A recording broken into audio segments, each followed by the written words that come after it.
সর্বপ্রথমে আমি আমার শ্রীগুরু পাদপদ বন্দনা করি। তিনি নিত্য লীলা হইতে অহিত কৃপায় আশীর্বাদ করুন। তৎপর আমি আমার পিতা মাতার চরণ কমল বন্দনা করি। তাহার অধম সন্তানকে কৃপা আশীর্বাদ করুন। তৎপর উপস্থিত সমস্ত সাধু বৈষ্ণবের চরণ কমল বন্দনা করি। সকলে কৃপায় আশীর্বাদ করবে।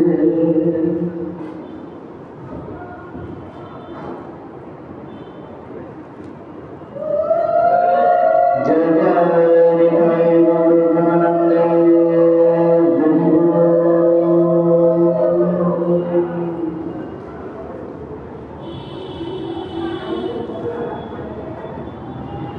আমরা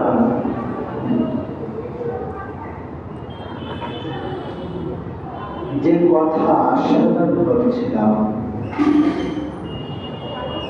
জগৎ বিখ্যাত সেই মহামহিম গ্রন্থখানি,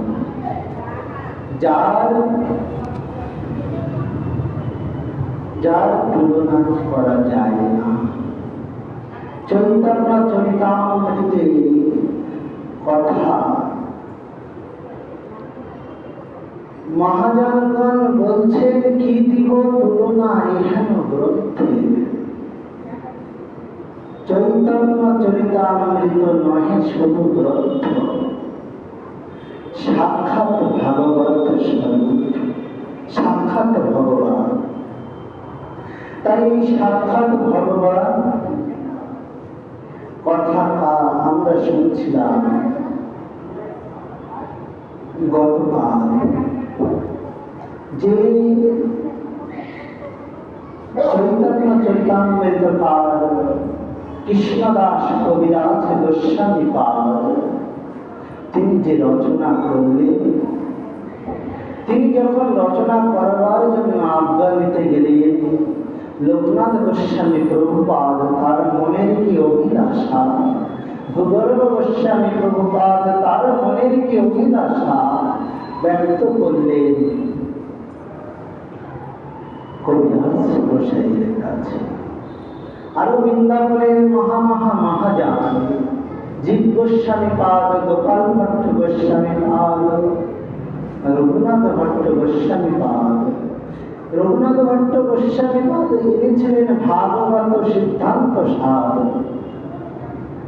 যিনি এত সুন্দর ভাগবত কথা বলতে পারতেন যেন যেখানে ওনার মুখে ভাগবত অমৃত কথা প্রবাহিত হইত, সেখানেই যেন অমৃত প্রেম বন্যায় ভক্তগণ ভাসিত। তাই রঘুনাথ ভট্ট গোস্বামী পাদ আদি সকলের চরণে প্রার্থনা করলেন যে এই গ্রন্থখানি আমি রচনা করতে। গ্রন্থ রচনার প্রারম্ভে তিনি যে মঙ্গলাচরণ করলেন অদ্ভুত, জগৎ বিখ্যাত। প্রথমে তিনি যে গুরুগণকে বন্দনা করলেন, জগৎকে বন্দনা করলেন, তারপরে বিশেষভাবে, তারপরে কেন প্রয়োজন, কে তিনি, তারপরে তিনি কিভাবে আমাদের প্রতি কৃপা করলেন, করুণায় অবতীর্ণ করো, করুণার দ্বারা তিনি কৃপা করেছিলেন।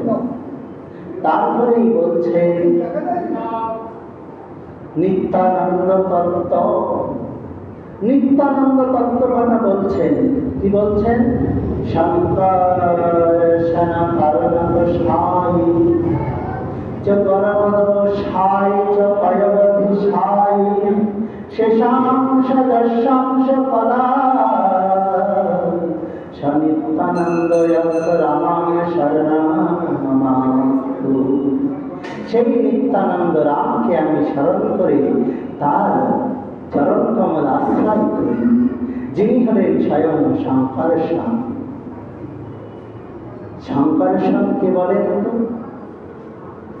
শঙ্কর্ষণ কানাই বলাই দাদার নাম হল শঙ্কর্ষণ, বলরাম।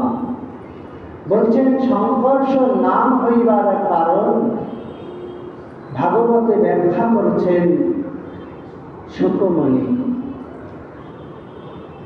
দেবকী মায়ের গর্ভ থেকে আকর্ষণ করে যোগমায়া দেবী এই শঙ্কর্ষণ বলাই দাদা অনন্তদেব এনাকে আকর্ষণ করে রোহিণী মায়ের গর্ভে গোকুলে স্থাপন করেছিলেন। তাই যে এই আকর্ষণ, তাই এনার নাম হলো এই আকর্ষণ থেকে শঙ্কর্ষণ, যাকে শঙ্কর্ষণ আকর্ষণ করে অন্য গর্ভে স্থানান্তরিত করা হচ্ছে। বলছেন ইহার নাম বলরাম হইবার কারণ, বলছেন বল কথাটি হইবার কারণ গর্গাচার্য বলছেন যে বল কেন হয়েছে জানো? ইনি অত্যন্ত বলবান হবেন, বহু বহু বিপদের সময় ইনি যাদবগণকে রক্ষা করবেন, যাদবকুলকে রক্ষা করবেন। আজ উত্তরপ্রদেশের জনসংখ্যার 55% যাদব। যাদব জানারা, যাদব অর্থাৎ যদুবংশীয়। কৃষ্ণচন্দ্র যদুবংশের সন্তান ছিলেন, যদুবংশের লোকদের বলা হয় যাদব। হরিহরায় নম কৃষ্ণ যাদবায় নম। কে এই যাদব? এই যাদব হলেন কৃষ্ণচন্দ্র। হরিহরায়, যিনি হরি তিনি হরণ করেন কি নম কৃষ্ণ, তিনি আবার কৃষ্ণচন্দ্র, তাকে প্রণাম। তিনি আবার যাদবায় নম, তিনি আবার যাদব। একই জনের এত নাম, সহস্র সহস্র নাম আছে বিষ্ণু। এনার কি কম নাম থাকতে পারে কৃষ্ণচন্দ্রের? না। তাই বলছেন এই যাদব ভগবানের এই নাম। তাই কি বলছেন? বলছেন যে কবিরাজ গোস্বামী পাদ যখন এই গ্রন্থ রচনা করতে অবতীর্ণ হলেন, শঙ্কর্ষণ যে বলরাম, এই বলরাম এনার বল হইবার কারণে যাদব বংশীয় যদুগণকে বহুবার বলের দ্বারা রক্ষা করেছেন এবং করবেন। সেই জন্য এনার নাম রাখা হলো বলরাম, বল। তারপর বলছেন রামটা কেন এলো? বলছেন ইনি জগৎকে রমিত আনন্দ প্রদান করবেন। বলরাম অত্যন্ত আনন্দ প্রিয়, তিনি জগৎকে আনন্দ দান করেন। কিন্তু বলছেন বলরাম অবতারে তারপর যুগে তিনি কি করেছেন? তারপর যুগে তিনি ক্রোধ প্রকাশ করেছেন বিভিন্ন স্থান। তার মধ্যে মুখ্য স্থান, যে স্থানে তিনি ব্যাপক ক্রোধ প্রকাশ করেছিলেন সেটি হল হস্তিনা। যখন শাম্ব, কৃষ্ণপুত্র শাম্ব দুর্যোধন কন্যা লক্ষণাকে হরণ করেছিলেন বিবাহের জন্য, তখন শাম্বকে বন্দী করে হস্তিনাপুরে নিয়ে যাওয়া হয়। তখন বলদেব মহারাজ উনি গিয়েছেন। দুর্যোধন, ওনার গুরুদেব হলেন বলদেব, গদাযুদ্ধ শিখিয়েছিলেন। তাই গুরুদেব এসেছে, চরণামৃত চরণ ধৌত করে বসিয়েছেন। তখন বলছেন আমার একটা নিবেদন শোনো দুর্যোধন, তুমি তো আমার শিষ্য, প্রিয় শিষ্য, সবচেয়ে প্রিয়। তাই বলছেন আমার একটা নিবেদন শোনো, কৃষ্ণপুত্র শাম্ব মানে আমার ভাইকে ছেড়ে দাও, আর তোমার কন্যাকে আমার ভাইয়ের সাথে বিবাহ দিয়ে দাও। তখন দুর্যোধন বললেন কোনোভাবে দেবো না, ওই চোর কৃষ্ণ, ওর সাথে আমার কন্যার বিবাহ হবে, ওর ছেলের সাথে সম্ভব? ওই চোরা। তখন দুর্যোধন কি বলদেব বলছেন, শোনো শোনো দুর্যোধন, এই হলে আমি করিব তোমার হস্তিনা আকর্ষণ, করিয়া যমুনাতে ডুবাইব এই হস্তিনা।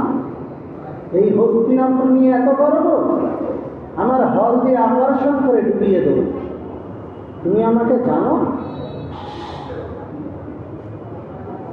যে এই কথা বললেন সমস্ত কুরুকুল হরহরি কম্পিত হল।